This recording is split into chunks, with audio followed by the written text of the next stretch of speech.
और एक बार फिर से लिए चलते हैं आपको रतलाम, जहां आपको बता दें अखिल भारतीय वनवासी अधिवेशन का कार्यक्रम है। मुख्यमंत्री डॉक्टर मोहन यादव संबोधित कर रहे हैं, सुनिए। इस मंच पर विराजमान परम पूज्य संत पवन पंथ प्रमुख माननीय संत भूरालाल जी डामोर साहब, आपका भी जोरदार अभिनंदन। हमारे मेरे विद्यार्थी परिषद के साथी, अपने मजदूर संघ के अखिल भारतीय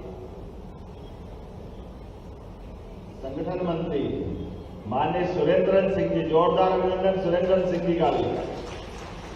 पूरा जीवन आप वरिष्ठ प्रचारक हैं और लगातार देश भर में सभी प्रकार के मजदूर के संगठनों की दृष्टि से उनकी गति आए, उनको ताकत मिले, उनकी बात सरकारों तक पहुंचे, उनकी हक की लड़ाई लड़े, इसमें आप काम कर रहे हैं।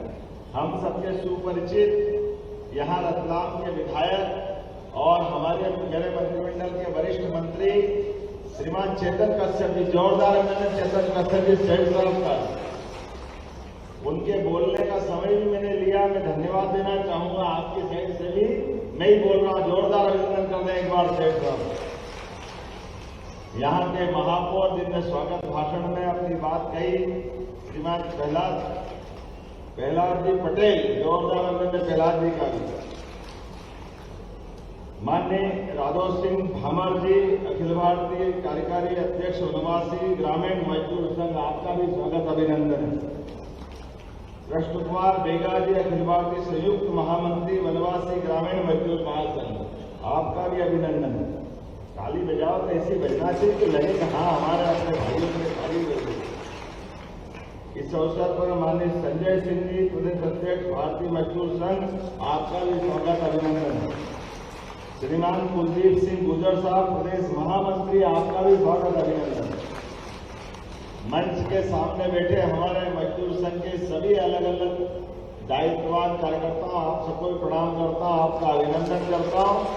भाइयों बहनों, इस अवसर पर आमंत्रित अतिथिगण, पत्रकार साथियों, प्यारे मित्रों, ये बात सही है कि मैं आज रतलाम के इस कार्यक्रम में आने के लिए जब भोपाल से चला हूं तो केवल एक ही कार्यक्रम हाथ में लिया है और वो आपको प्रणाम करने का कार्यक्रम है, आपके साथ बात करने का कार्यक्रम।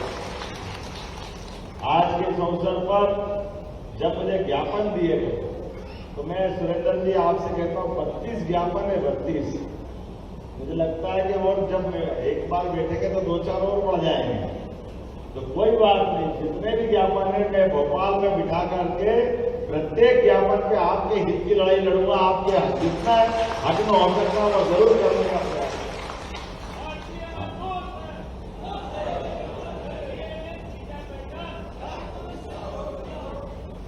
जब मैं अपने बीच में बात कर रहा हूं तो ये मान के चलो कि मां पड़ोसी और मामा का घर हो, मैं आप ही के साथ का हूं। आप जो कहोगे वो सब करने के लिए तैयार रहेंगे, कोई कभी कसर नहीं देने वाली।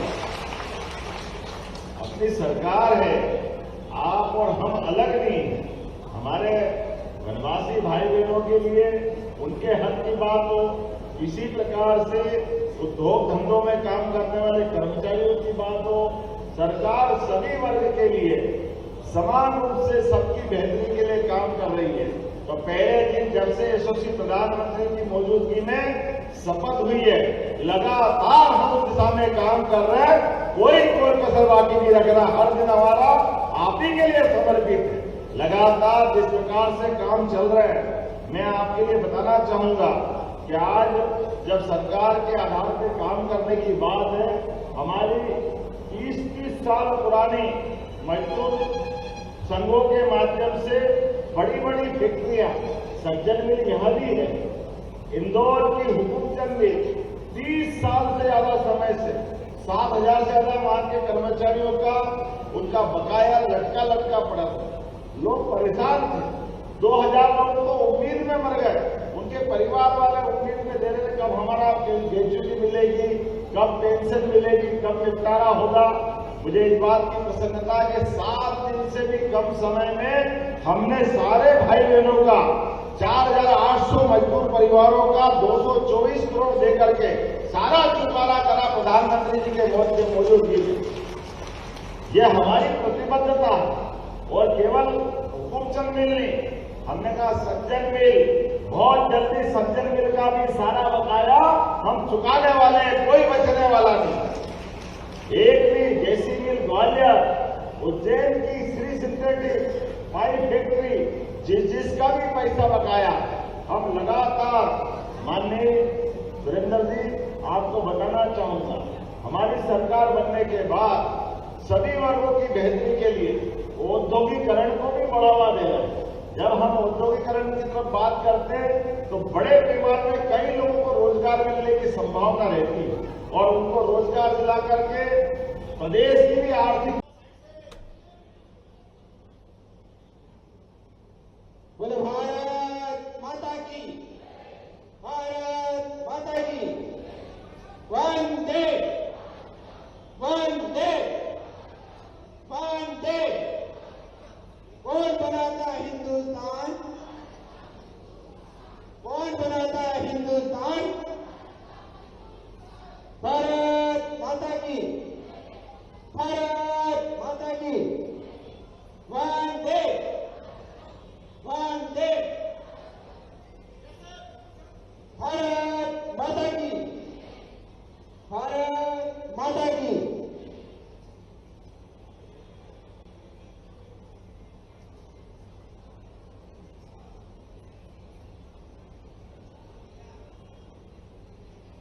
इसके पश्चात मैं हमारे अतिथि के स्वागत के लिए श्रीमान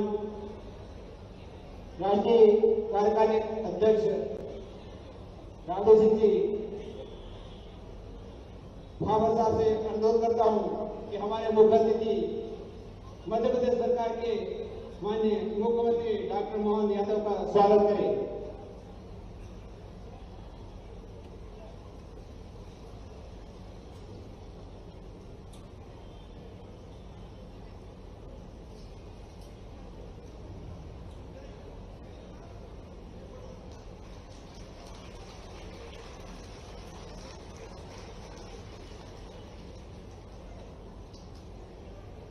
इसके पश्चात मैं हमारे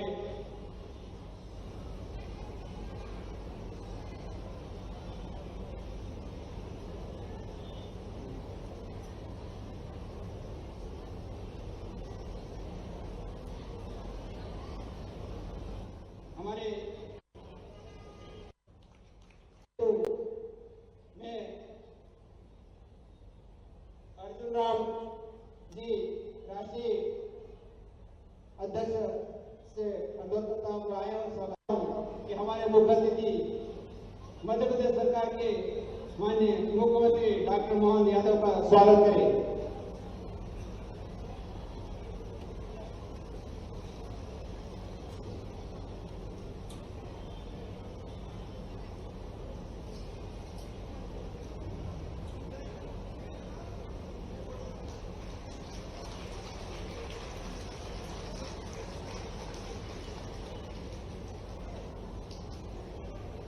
इसके पश्चात मैं हमारे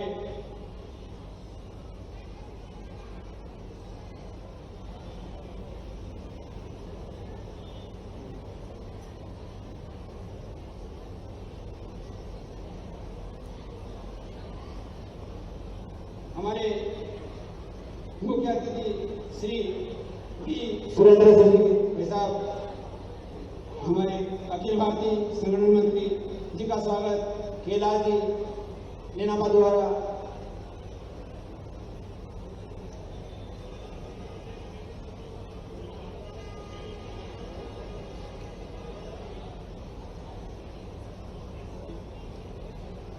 इसके पश्चात मैं सर श्री पवन पंत जी प्रमुख राजू जी खराड़ी आज का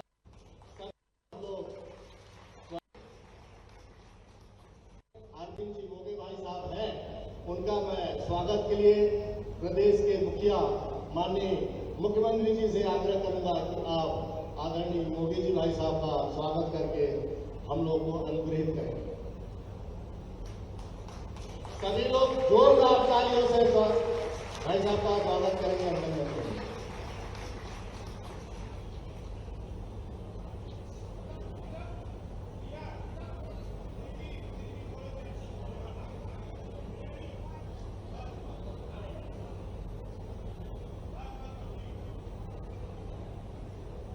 जोरदार तालियों से हम लोग स्वागत करेंगे। भारत माता की, भारत माता की, वंदे वंदे भारतीय मजदूर संघ, भारतीय मजदूर संघ। कौन बनाता हिंदुस्तान, कौन बनाता हिंदुस्तान।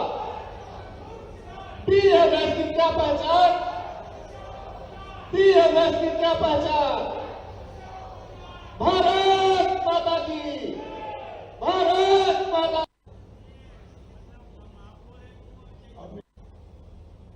भारत माता की। मध्य प्रदेश कार्य महाराष्ट्र ने मुल्क किया है, ये साथ में नहीं रुकना है। क्यों नहीं रुकना? आप शौचालय के लिए बाहर जाना पड़ेगा।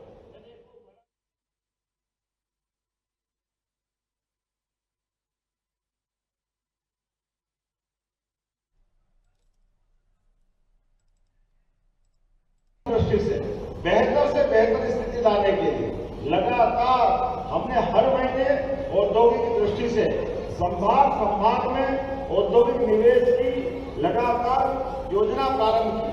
8 संभाग में लगातार हमने एक के बाद एक कार्यक्रम किया और मोटे तौर पर पहले केवल एक ही स्थान में होता था, लेकिन हमने कहा इसको नीचे तक ले जाने की जरूरत है। और मुझे इस बात की प्रसन्नता है कि जब नवा GIS किया भोपाल तो 1956 से मध्य प्रदेश की राजधानी थी, लेकिन भोपाल में कभी भी औद्योगिक निवेश का बड़ा कार्यक्रम नहीं हुआ। मुझे इस बात की प्रसन्नता है जब हमने ये निर्णय लिया तो न केवल भोपाल वालों को बल्कि यशस्वी प्रधानमंत्री स्वयं उसमें आए। श्रीमान नरेंद्र मोदी जी का जोरदार अभिनंदन करें। हमारे अपने देश के प्रधानमंत्री, माननीय प्रधानमंत्री आए, गृह मंत्री आए, सभी बड़े बड़े अलग अलग प्रकार के औद्योगिक घराने के लोग आए और सबके माध्यम से हमने अपनी वही प्लानिंग सामने रखी। जैसे अपना नारा कितना अच्छा है, देश के हित में करेंगे काम और काम के लेंगे। जोरदार ताली बजा इस भाव को सामने रखकर किसी भी वर्ग का देश के हित में काम कर रहे हैं। उद्योगपति अपना उद्योग लगाए, लेकिन मजदूरों को पूरा दाम दिलाए। उनके हक के बारे में कोई कमी नहीं होना चाहिए। सरकार आपके साथ खड़ी है, इसलिए लगातार हम काम कर रहे हैं और उससे आगे बढ़कर अभी हमने और नई योजना चालू की। ये मशीनीकरण के युग में लगातार मशीन ज्यादा होती है तो कई सारे लोग बेरोजगार होते हैं। हमने कहा इसके बजाय इसमें संशोधन करते हुए उद्योगपति अपना उद्योग लगाए और मजदूर आधारित उद्योग लगाएंगे, रोजगार आधारित उद्योग लगाएंगे। इस दिशा में हम काम कर रहे हैं। उसका परिणाम क्या आ रहा है कि हमारे पास आज भी अगर जैसे उदाहरण के लिए यह हमारा वनवासी अंचल का, आदिवासी अंचल का बेल्ट, यहाँ कई सालों से पुराने जमाने में जिनिंग प्रेस होती थी, काटन की बड़ी बड़ी यहाँ खदाने और गठाने बनती थी और कपड़े की भी मिले थी, लेकिन धीरे धीरे खत्म हो गई। हमने कहा इसमें संशोधन करेंगे और अभी लगातार इस दिशा में काम कर रहे हैं कि जो रोजगार आधारित, अरे कपड़े के धागे बनाना, कपड़ा बनाना, रेडीमेड गारमेंट्स बनाना और उसमें मजदूरी करने जो आएगा प्रति मजदूर 5,000 रुपया महीना इंसेंटिव सरकार की ओर से देंगे ताकि हमारे रोजगार आधारित कारखाने खड़े हो। बिजली का बिल, बिजली में, जमीन में, फैक्ट्री लगाने में, ब्याज में, सभी में छूट दे करके जो रोजगार आधारित उद्योग लगाएगा उसको हम एक तरह से फैक्ट्री में 70% के आसपास सब्सिडी देने वाले हैं, क्योंकि रोजगार चाहिए। हमारे राज्य के अंदर हमारे गरीब लोगों को रोजगार आधारित काम मिलता है, उसकी बात ही अलग है। इसलिए बड़े पैमाने पर बहुत जल्दी अपने ही रतलाम के पास बदनावर से लगे हुए क्षेत्र में 1 लाख फैक्ट्रियों का 1 लाख रोजगार मिलेगा। पीएम मित्रा पार्क के माध्यम से जोरदार अभिनंदन करें। हमारी बहुत जल्दी वहां का इंडस्ट्रियल बेस का लोकार्पण होने वाला।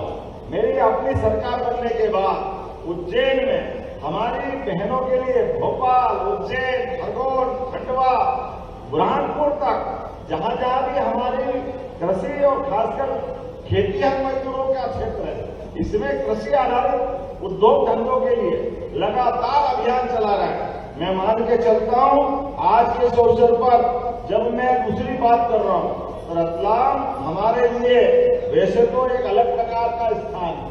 रतलाम से लगा पूरा देश। रतलाम की तरफ देखो तो जहां से इसकी लोकसभा अलीराजपुर तक जाती है और अलीराजपुर में हमारे वनवासी भाई बहन बड़े पैमाने पर हीरे के काम करने के लिए सूरत जाते हैं। हमने कहा सूरत की जरूरत नहीं है, अलीराजपुर में हीरे के लिए काम का कारखाना खोल रहे हैं, वो वहीं काम धंधा करे, उसकी जिंदगी में वहीं से रोजगार आए। न केवल हीरे के लिए बल्कि अपने सभी प्रकार के अभी आप श्री अन्न के माध्यम से मक्का, ज्वार, कोदो, कुटकी ऐसी कोई भी मोटे अन्न की योजनाओं के आधार पर 1000 रुपया क्विंटल का इसमें हमने अलग से अनुदान चालू किया कोदो कुटकी के लिए और बड़े पैमाने पर ये इथेनॉल के प्रोजेक्ट लगा रहा है। तो खेती में भी अपने लिए मक्के को प्रोत्साहन देने के लिए आप देखो बाजार का भाव मक्का का पहले 1200, 1400, 800 में खरीदते थे, आज 2400, 2500 ज्यादा मक्का निकल रही है। जोरदार अभिनंदन करें अपने किसान भाइयों के लिए, अपने खुद के खेत में भी आमदनी बढ़े। इसलिए हमने प्लान बनाया कि एक खेत तक, प्रत्येक खेत तक पानी पहुंचा करके उनके जीवन में भी बदलाव लाएंगे। उनके जब बिजली आएगी, बिजली के माध्यम से आज यहाँ इसी रतलाम के पास का ये जो 8 लेन सुपर एक्सप्रेस में यहाँ एक बहुत बड़ा औद्योगिकरण की दृष्टि से एक नया कारखाना के लिए औद्योगिक क्षेत्र विकसित कर रहे हैं। लेकिन मुझे मालूम है कि हमारी बहनें, कई लोग गांव से आते जाते, लेकिन बड़े बड़े कारखाने के आसपास उनके थोड़ी देर आराम करने के लिए उनको थोड़ा सा साफ सुथरे या जरूरत पड़ती है, तो एक तरह से फैक्ट्रियों के अंदर हॉस्टल टाइप व्यवस्था की जरूरत पड़ रही है। हमने मास्टर प्लान में बदलाव करके औद्योगिक क्षेत्र के साथ भी मजदूरों को पक्के मकान ढंग से मिले, इसकी भी मंजूरी देने का काम चालू कर दिया। मजदूर झुग्गी झोपड़ी मिले और उद्योग में काम करें, ये बात समझ में नहीं आती। इसलिए हमारे लोग बराबरी से लेना चाहिए। उनके लिए भी माननीय सुरेंद्र जी ने कहा है, लैट्रिन बाथरूम की जरूरत पड़ती है, खाना बनाने की जरूरत पड़ती है, आराम की जरूरत पड़ती है। तो छोटे छोटे मकान औद्योगिक क्षेत्र में रखकर भी एक तरह से वो हमारे लिए, सबके लिए सुविधाजनक होंगे। इतना ही नहीं, आने वाले समय में अपने खास करके गरीबों के लिए हमने अभी तक एम्बुलेंस थी, तो एम्बुलेंस में कोई बीमार हो जाए तो एम्बुलेंस आ जाती है, फोन करो तो पैसा नहीं लगता। लेकिन ये भौगोलिक दृष्टि से बड़ा हमारा प्रदेश है, ऐसे में गरीब आदमी उसके जीवन में भी कोई कारण से हॉस्पिटल छोटा है, भर्ती हुआ है, बीमारी बढ़ी है और बड़ी जगह पहुंचाना, अब बड़ा आदमी तो कहीं से भी कुछ कर लेगा, गरीब आदमी कैसे जाए? तो हमने गरीबों को भी एयर एम्बुलेंस की सुविधा दी, हेलीकॉप्टर से ले जाएंगे, हेलीकॉप्टर से 1 पैसा आपका नहीं लगने वाला, केवल आयुष्मान कार्ड बना लो। जहाँ हवाई जहाज होगा, जैसे यहाँ हेलीपैड हवाई पट्टी है, वहाँ हेलीकॉप्टर हवाई जहाज उतर जाएगा, लेकिन जहाँ हवाई जहाज नहीं उतर सकता वहाँ हेलीकॉप्टर उतारेंगे। लेकिन एक एक गरीब आदमी की जिंदगी में बेहतरी करने के लिए लगातार एयर एम्बुलेंस की सुविधा हम चालू कर रहे हैं। आज मेडिकल कॉलेजों के लिए मुझे एक बात की प्रसन्नता है कि अब नीमच, मंदसौर, रतलाम, उज्जैन, इंदौर, ये तो पूरा मेडिकल कॉलेज का क्षेत्र हो ही गया, लेकिन धार और झाबुआ में भी बहुत जल्दी मेडिकल कॉलेज बनने वाले हैं आपके जीवन की बेहतरी के लिए। मेडिकल कॉलेज में हमारे बच्चे भी पढ़ेंगे और हॉस्पिटल भी अच्छे होंगे। अरे हमारा व्यक्ति नहीं तो मालूम पड़ता धार से, झाबुआ से कोई अहमदाबाद जा रहा, कोई बड़ौदा जा रहा, कोई बम्बई जा रहा, इलाज के लिए बड़ी दिक्कत आती थी। हमने कहा 2 साल से भी कम समय में सारे स्थानों पर, खास करके वनवासी अपने आदिवासी भाई बहन के क्षेत्र में बड़े बड़े मेडिकल कॉलेज खोलते हुए ये नई व्यवस्था खड़ी कर रहे हैं। यशस्वी प्रधानमंत्री की बात करते हैं तो आज बदलते दौर में यशस्वी प्रधानमंत्री ने पारंपरिक कौशल और श्रम शक्ति से भारत का समृद्धि का आधार बनाने के लिए अब मिट्टी की कला, काष्ठ कला, धातु कर्म, शिल्प, इंजीनियरिंग ऐसे सारे क्षेत्रों में, और इसको सरल भाषा में कहो तो बढ़ई, लोहार, सुनार, कुम्हार, मूर्तिकार, मोची, बढ़ई, राजमिस्त्री ऐसे सारे लोगों के लिए भी सरकार काम कर रही है। ये गिग वर्कर्स के लिए भी सरकार के माध्यम से बहुत सारी योजना आई है। मुझे इस बात की प्रसन्नता है कि हमारी सरकार ने भी लगातार संबल योजना के माध्यम से और उसके अलावा भी गरीब, महिला, किसान, युवा ये चारों वर्ग की बेहतरी के लिए अलग प्रकार के आयोग बनाए। एक एक वर्ग में इनके जीवन में कैसे बेहतर से बेहतर सरकार की योजना बने, उनका लाभ कैसे मिले, इस दिशा में हम काम कर रहे हैं। जब मुझे इस बात की प्रसन्नता है कि आपके बीच बात कर रहा हूं, तो संबल योजना के माध्यम से अभी तक हमने 2023-24 में 96,610 परिवारों को 711 करोड़ की राशि आपको दी है। जोरदार अभिनंदन करो संबल योजना के माध्यम से। और आप सबसे भी निवेदन करता हूं, संबल योजना में नाम जरूर जुड़वाना। संबल योजना में सामान्य व्यक्ति के भी अगर 60 साल से कम वाले हैं तो उसके लिए 2 लाख तक की राशि उसमें देते हैं। और केवल राशि नहीं, सभी बच्चों को पढ़ने की व्यवस्था, उनके हॉस्टल में रहने की व्यवस्था, खाने पीने की व्यवस्था। और अभी तो आप सब गौर करना, यशस्वी प्रधानमंत्री के नेतृत्व में फिर सर्वे चल रहा है। आप सबके मकान भी पक्के बनाने के लिए दोबारा सर्वे चल रहा। जोरदार अभिनंदन करो। अपना अपना मकान अपने पंचायत सचिव के माध्यम से जुड़वा लेना। जिनका मकान पक्का हो गया ये उनको तो लाभ मिलेगा ही मिलेगा, लेकिन जो बचे उनको भी लाभ देंगे। आज जब मैं आपसे बात कर रहा हूं तो यहाँ संबल योजना के माध्यम से 4,92,000 लोगों का पंजीयन हुआ है अकेले इस जिले के अंदर। अब 4,92,000 कम नहीं होते रतलाम जिले के अंदर, ये बहुत बड़ा आंकड़ा है। लेकिन ऐसे हर जिले के अंदर जहां भी आंकड़ा है हम सब उनको देने को तैयार है। आज के इस अवसर पर जब मैं अपने बच्चों की बात करता हूं तो आपके सरकारी स्कूल में पढ़ने वाले बच्चे जो पढ़ के आगे बढ़ेंगे उनको समय पे साइकिल, पहले साइकिल देने में लंबा लंबा टाइम लगता था। किताब कापी भी सरकारी स्कूल में, स्कूल बाद में खुलेंगे, हर जगह हमने किताब कापी पहुंचा दी है ताकि बच्चे पढ़ने के पहले जैसे स्कूल खुले उनको किताब कापी मिल जाए, दूर है तो साइकिल मिल जाए। और कपड़े भी हम अपनी तरफ से दिलाने को तैयार है। अरे गरीब का बच्चा आगे बढ़ेगा, डॉक्टर बने, वकील बने, इंजीनियर बने, उसकी सारी फीस भी सरकार के माध्यम से भरने वाले हैं। जोरदार अभिनंदन करो। संबल योजना के माध्यम से आपको सारा लाभ दिला रहे हैं।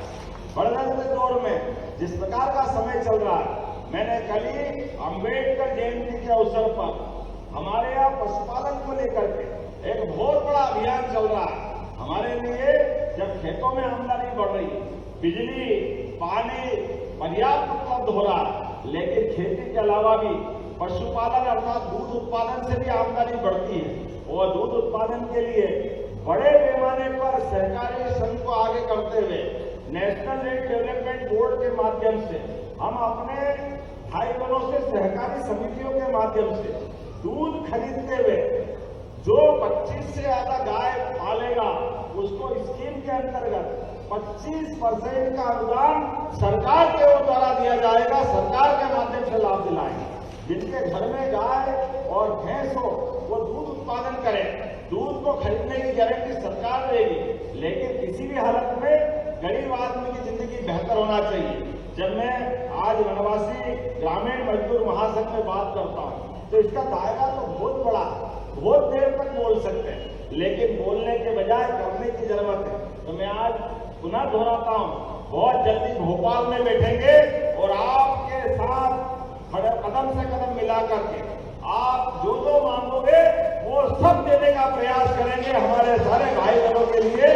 एक बार फिर मैं हृदय से आभार मानता हूं और धन्यवाद देता हूं। आपने मुझे बुलाया, आप इस परिवार में आने का मौका मिला और एक पंथ दो काज आपसे भी मिला और हमारे बड़े भाई माननीय सुरेंद्र जी से भी मिलने का मौका मिला। और माननीय अरविंद जी, पूरा जीवन आपने दिया है, आपका अभिनंदन करते हुए हम अपने आप को गौरवान्वित महसूस करते। जोरदार ताली बजाएं अरविंद जी भाई साहब के लिए। आपका पूरा जीवन हमारे गरीब वर्ग के जीवन के बेहतरी के लिए लगा है। ऐसे ही अपने जीवन को भारत माता के चरणों में चढ़ाते हुए आप जैसे वरिष्ठ प्रचारकों के माध्यम से हम सब काम सीखने की प्रेरणा पाते हैं। एक बार फिर मैं आप सबका भी वंदन करता हूं, अभिनंदन करता हूं। मेरे साथ दोनों हाथ की मुट्ठी बांधकर ऊपर हाथ करके बोले, भारत माता की, भारत माता की। वनवासी ग्रामीण मजदूर महासंघ, बहुत बहुत धन्यवाद।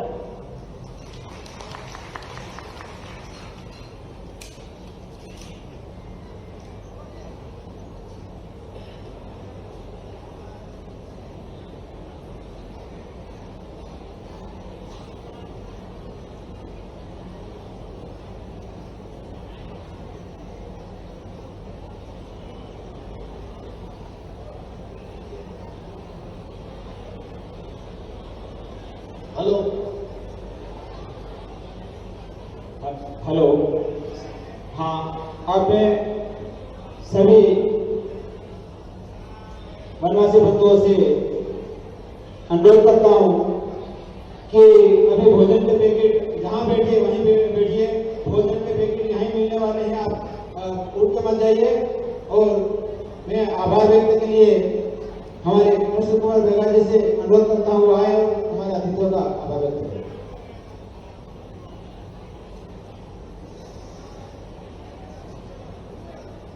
रतलाम के इस पावन धरती पर अखिल भारतीय वनवासी ग्रामीण मजदूर महासंघ की जो ये 7वां अधिवेशन आयोजित हो रहा है, हमारे बीच में मध्य प्रदेश के यशस्वी मुख्यमंत्री माननीय डॉक्टर मोहन यादव जी पधारे और हमारे बीच में वनवासी मजदूर संघ के लिए पूरा जो भी हो सकेगा सहयोग करने का उन्होंने कहा। इसके लिए और मंच पर बैठे सभी पदाधिकारियों का मैं आभार व्यक्त करता हूं और माननीय मुख्यमंत्री जी का भी मैं अपने अंतः मन से धन्यवाद आभार व्यक्त करता हूं। धन्यवाद। आप सभी से आग्रह है कि अपने स्थान पे खड़े हो जाएं। राष्ट्रगान देना है। जन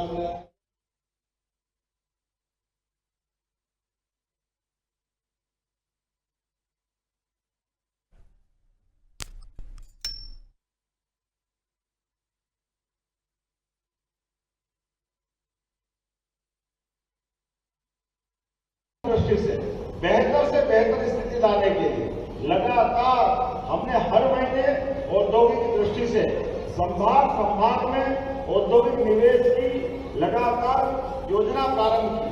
8 संभाग में लगातार हमने एक के बाद एक कार्यक्रम किया और मोटे तौर पर पहले केवल एक ही स्थान पे होता था, लेकिन हमने कहा इसको नीचे तक ले जाने की जरूरत है। और मुझे इस बात की प्रसन्नता है कि जब नवा GIS किया भोपाल तो 1956 से मध्य प्रदेश की राजधानी थी, लेकिन भोपाल में कभी भी औद्योगिक निवेश का बड़ा कार्यक्रम नहीं हुआ। मुझे इस बात की प्रसन्नता है जब हमने ये निर्णय लिया तो न केवल भोपाल वालों को बल्कि यशस्वी प्रधानमंत्री स्वयं उसमें आए। श्रीमान नरेंद्र मोदी जी का जोरदार अभिनंदन करें। हमारे अपने देश के प्रधानमंत्री, माननीय प्रधानमंत्री आए, गृह मंत्री आए, सभी बड़े बड़े अलग अलग प्रकार के औद्योगिक घराने के लोग आए और सबके माध्यम से हमने अपनी वही प्लानिंग सामने रखी। जैसे अपना नारा कितना अच्छा है, देश के हित में करेंगे काम और काम के लेंगे। जोरदार ताली बजा इस भाव को सामने रखकर किसी भी वर्ग का देश के हित में काम कर रहे उद्योगपति अपना उद्योग लगाए उनके हक के बारे में कोई कमी नहीं होना चाहिए। सरकार आपके साथ खड़ी है, इसलिए लगातार हम काम कर रहे हैं और उससे आगे बढ़ कर अभी हमने और नई योजना चालू की। ये मशीनीकरण के युग में लगातार मशीन ज्यादा होती है तो कई सारे लोग बेरोजगार होते हैं। हमने कहा इसके बजाय इसमें संशोधन करते हुए उद्योगपति अपना उद्योग लगाए और मजदूर आधारित उद्योग लगाएंगे, रोजगार आधारित उद्योग लगाएंगे। इस दिशा में हम काम कर रहे हैं। उसका परिणाम क्या आ रहा है कि हमारे पास आज भी अगर जैसे उदाहरण के लिए यह हमारा वनवासी अंचल का आदिवासी अंचल का बैंक, यहाँ कई सालों से पुराने जमाने में जिनिंग प्रेस होती थी, काटन की बड़ी बड़ी यहाँ खजाने और ये गठाने बनती थी और कपड़े की भी मिले थी, लेकिन धीरे धीरे खत्म हो गई। हमने कहा इसमें संशोधन करेंगे और अभी लगातार इस दिशा में काम कर रहे हैं कि जो रोजगार आधारित कपड़े के धागे बनाना, कपड़ा बनाना, रेडीमेड गारमेंट्स बनाना और उसमें मजदूरी करने जो आएगा प्रति मजदूर 5,000 रुपया महीना इंसेंटिव सरकार की ओर से देंगे ताकि हमारे रोजगार आधारित कारखाने खड़े हो। बिजली का बिल, बिजली में, जमीन में, फैक्ट्री लगाने में, ब्याज में, सभी में छूट दे करके जो रोजगार आधारित उद्योग लगाएगा उसको हम एक तरह से फैक्ट्री में 70% के आसपास सब्सिडी देने वाले हैं, क्योंकि रोजगार चाहिए। हमारे राज्य के अंदर हमारे गरीब लोगों को रोजगार आधारित काम मिलता है, उसकी बात ही अलग है। इसलिए बड़े पैमाने पर बहुत जल्दी अपने ही रतलाम के पास बदनावर से लगे हुए क्षेत्र में 1 लाख फैक्ट्रियों का 1 लाख रोजगार मिलेगा। पीएम मित्रा पार्क के माध्यम से जोरदार अभिनंदन करें। हमारी बहुत जल्दी वहां का इंडस्ट्रियल बेस का लोकार्पण होने वाला। मेरी अपनी सरकार बनने के बाद उज्जैन में हमारी बहनों के लिए भोपाल, उज्जैन, खरगोन, खंडवा, बुरहानपुर तक जहां जहां भी हमारी कृषि और खासकर खेतीहर मजदूरों का क्षेत्र है, इसमें कृषि आधारित उद्योग धंधों के लिए लगातार अभियान चला रहा है। मैं मान के चलता हूं आज के इस अवसर पर जब मैं दूसरी बात कर रहा हूं तो रतलाम हमारे लिए वैसे तो एक अलग प्रकार का स्थान है। रतलाम से लगा पूरा देश, रतलाम की तरफ देखो तो जहां से इसकी लोकसभा अलीराजपुर तक जाती है और अलीराजपुर में हमारे वनवासी भाई बहन बड़े पैमाने पर हीरे के काम करने के लिए सूरत जाते हैं। हमने कहा सूरत की जरूरत नहीं है, अलीराजपुर में हीरे के लिए काम का कारखाना खोल रहे हैं, वो वहीं काम धंधा करे, उनकी जिंदगी में वहीं से रोजगार आए।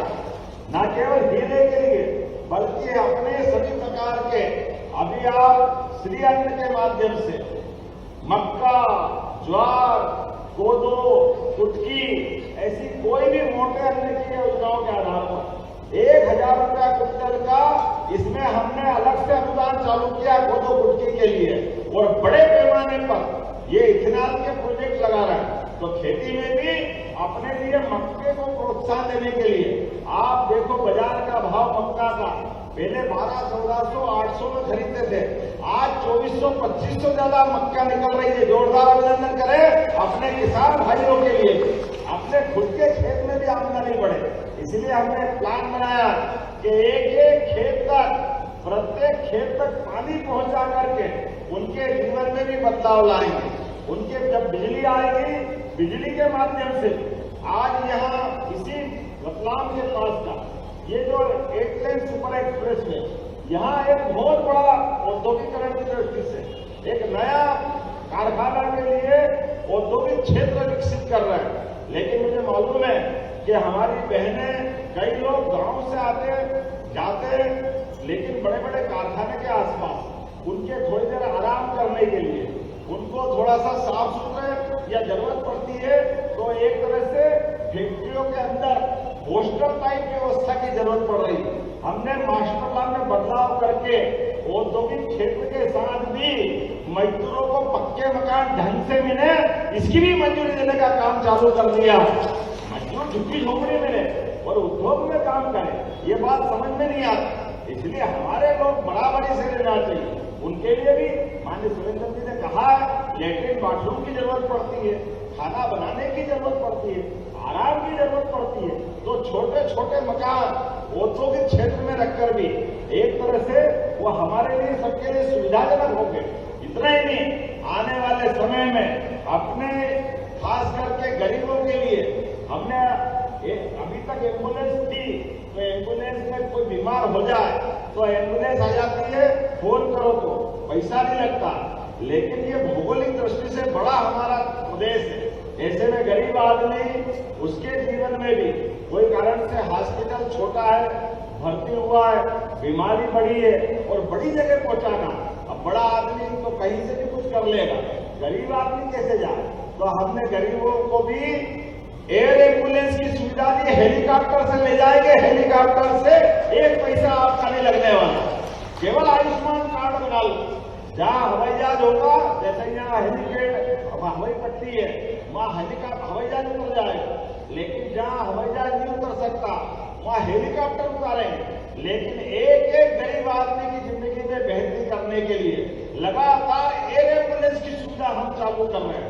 आज मेडिकल कॉलेजों के लिए मुझे एक बात की प्रसन्नता है कि अब नीमच, मंदसौर, रतलाम, उज्जैन, इंदौर, ये तो पूरा मेडिकल कॉलेज का क्षेत्र हो ही गया, लेकिन धार और झाबुआ में भी बहुत जल्दी मेडिकल कॉलेज बनने वाले हैं आपके जीवन की बेहतरी के लिए। मेडिकल कॉलेज में हमारे बच्चे भी पढ़ेंगे और हॉस्पिटल भी अच्छे होंगे। अरे हमारा व्यक्ति नहीं तो मालूम पड़ता धार से, झाबुआ से कोई अहमदाबाद जा रहा, कोई बड़ौदा जा रहा, कोई बम्बई जा रहा, इलाज के लिए बड़ी दिक्कत आती थी। हमने कहा 2 साल से भी कम समय में सारे स्थानों पर, खास करके वनवासी अपने आदिवासी भाई बहन के क्षेत्र में बड़े बड़े मेडिकल कॉलेज खोलते हुए ये नई व्यवस्था खड़ी कर रहे हैं। यशस्वी प्रधानमंत्री की बात करते हैं तो आज बदलते दौर में यशस्वी प्रधानमंत्री ने पारंपरिक कौशल और श्रम शक्ति से भारत का समृद्धि का आधार बनाने के लिए अब मिट्टी की कला, काष्ठ कला, धातु कर्म, शिल्प, इंजीनियरिंग ऐसे सारे क्षेत्रों में, और इसको सरल भाषा में कहो तो बढ़ई, लोहार, सुनार, कुम्हार, मूर्तिकार, मोची, बढ़ई, राजमिस्त्री, ऐसे सारे लोगों के लिए भी सरकार काम कर रही है। ये गिग वर्कर्स के लिए भी सरकार के माध्यम से बहुत सारी योजना आई है। मुझे इस बात की प्रसन्नता है कि हमारी सरकार ने भी लगातार संबल योजना के माध्यम से और उसके अलावा भी गरीब, महिला, किसान, युवा, ये चारों वर्ग की बेहतरी के लिए अलग प्रकार के आयोग बनाए। एक एक वर्ग में इनके जीवन में कैसे बेहतर से बेहतर सरकार की योजना बने, उनका लाभ कैसे मिले, इस दिशा में हम काम कर रहे हैं। जब मुझे इस बात की प्रसन्नता है कि आपके बीच बात कर रहा हूं, तो संबल योजना के माध्यम से अभी तक हमने 2023-24 में 96,610 परिवारों को 711 करोड़ की राशि आपको दी है। जोरदार अभिनंदन करो संबल योजना के माध्यम से। और आप सबसे भी निवेदन करता हूं, संबल योजना में नाम जरूर जुड़वाना। संबल योजना में सामान्य व्यक्ति पे भी अगर 60 साल से कम वाले हैं तो उसके लिए 2 लाख तक की राशि उसमें देते हैं। और केवल राशि नहीं, सभी बच्चों को पढ़ने की व्यवस्था, उनके हॉस्टल में रहने की व्यवस्था, खाने पीने की व्यवस्था। और अभी तो आप सब गौर करना, यशस्वी प्रधानमंत्री के नेतृत्व में फिर सर्वे चल रहा है। आप सबके मकान भी पक्के बनाने के लिए दोबारा सर्वे चल रहा। जोरदार अभिनंदन करो। अपना अपना मकान अपने पंचायत सचिव के माध्यम से जुड़वा लेना। जिनका मकान पक्का हो गया ये उनको तो लाभ मिलेगा ही मिलेगा, लेकिन जो बचे उनको भी लाभ देंगे। आज जब मैं आपसे बात कर रहा हूं तो यहाँ संबल योजना के माध्यम से 4,92,000 लोगों का पंजीयन हुआ है अकेले इस जिले के अंदर। अब 4,92,000 कम नहीं होते रतलाम जिले के अंदर, ये बहुत बड़ा आंकड़ा है। लेकिन ऐसे हर जिले के अंदर जहां भी आंकड़ा है हम सब उनको देने को तैयार है। आज के इस अवसर पर जब मैं अपने बच्चों की बात करता हूं तो आपके सरकारी स्कूल में पढ़ने वाले बच्चे जो पढ़ के आगे बढ़ेंगे उनको समय पे साइकिल, पहले साइकिल देने में लंबा लंबा टाइम लगता था। किताब कापी भी सरकारी स्कूल में, स्कूल बाद में खुलेंगे, हर जगह हमने किताब कापी पहुंचा दी है ताकि बच्चे पढ़ने के पहले जैसे स्कूल खुले, उनको किताब कापी मिल जाए, दूर है तो साइकिल मिल जाए, और कपड़े भी हम अपनी तरफ से दिलाने को तैयार हैं। अरे गरीब का बच्चा आगे बढ़ेगा, डॉक्टर बने, वकील बने, इंजीनियर बने, उसकी सारी फीस भी सरकार के माध्यम से भरने वाले हैं। जोरदार अभिनंदन करो, संबल योजना के माध्यम से आपको सारा लाभ दिला रहे हैं। बढ़ते दौर में जिस प्रकार का समय चल रहा है, मैंने कल ही अम्बेडकर जयंती के अवसर पर हमारे यहाँ पशुपालन को लेकर के एक बहुत बड़ा अभियान चल रहा है। हमारे लिए जब खेतों में आमदनी बढ़ रही है, बिजली पानी पर्याप्त उपलब्ध हो रहा है, लेकिन खेती के अलावा भी पशुपालन अर्थात दूध उत्पादन से भी आमदनी बढ़ती है। और दूध उत्पादन के लिए बड़े पैमाने पर सहकारी संघ को आगे करते हुए नेशनल रेट डेवलपमेंट बोर्ड के माध्यम से हम अपने भाई बहनों से सहकारी समितियों के माध्यम से दूध खरीदते हुए जो 25 से ज्यादा गाय पालेगा उसको स्कीम के अंतर्गत 25% का अनुदान सरकार के द्वारा दिया जाएगा। सरकार के माध्यम से लाभ दिलाएंगे। जिनके घर में गाय और भैंस हो वो दूध उत्पादन करें, दूध को खरीदने की गारंटी सरकार देगी, लेकिन किसी भी हालत में गरीब आदमी की जिंदगी बेहतर होना चाहिए। जब मैं आज वनवासी ग्रामीण मजदूर महासंघ में बात करता हूं तो इसका दायरा तो बहुत बड़ा, बहुत देर तक बोल सकते हैं, लेकिन बोलने के बजाय करने की जरूरत है। तो मैं आज पुनः दोहराता हूं, बहुत जल्दी भोपाल में बैठेंगे और आपके साथ कदम से कदम मिला करके आप जो जो मांगोगे वो सब देने का प्रयास करेंगे। हमारे सारे भाई बहनों के लिए एक बार फिर अपने हृदय से आभार मानता हूं और धन्यवाद देता हूं। आपने मुझे बुलाया, आप इस परिवार में आने का मौका मिला और एक पंथ दो काज आपसे भी मिला और हमारे बड़े भाई माननीय सुरेंद्र जी से भी मिलने का मौका मिला। और माननीय अरविंद जी, पूरा जीवन आपने दिया है, आपका अभिनंदन करते हुए हम अपने आप को गौरवान्वित महसूस करते। जोरदार ताली बजाएं अरविंद जी भाई साहब के लिए। आपका पूरा जीवन हमारे गरीब वर्ग के जीवन के बेहतरी के लिए लगा है।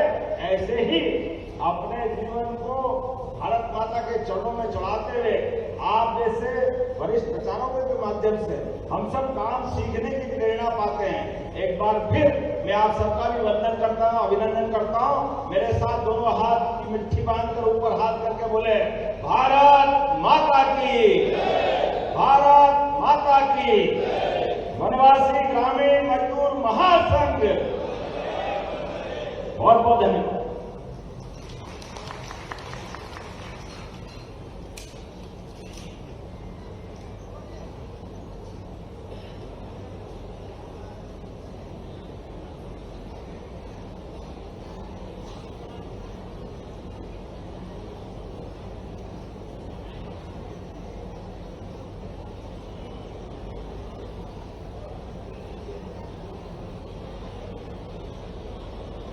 हेलो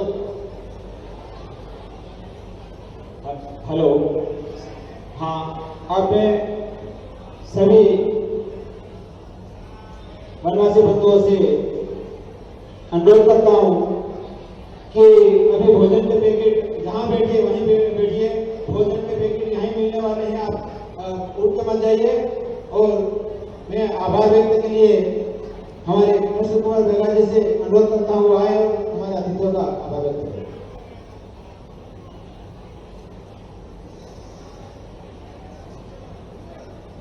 रतलाम के इस पावन धरती पर अखिल भारतीय राष्ट्रीय ग्रामीण मजदूर महासंघ की जो ये 7वां अधिवेशन आयोजित हो रहा है, हमारे बीच में मध्य प्रदेश के यशस्वी मुख्यमंत्री माननीय डॉक्टर मोहन यादव जी पधारे और हमारे बीच में वनवासी मजदूर संघ के लिए पूरा जो भी हो सकेगा सहयोग करने का उन्होंने कहा।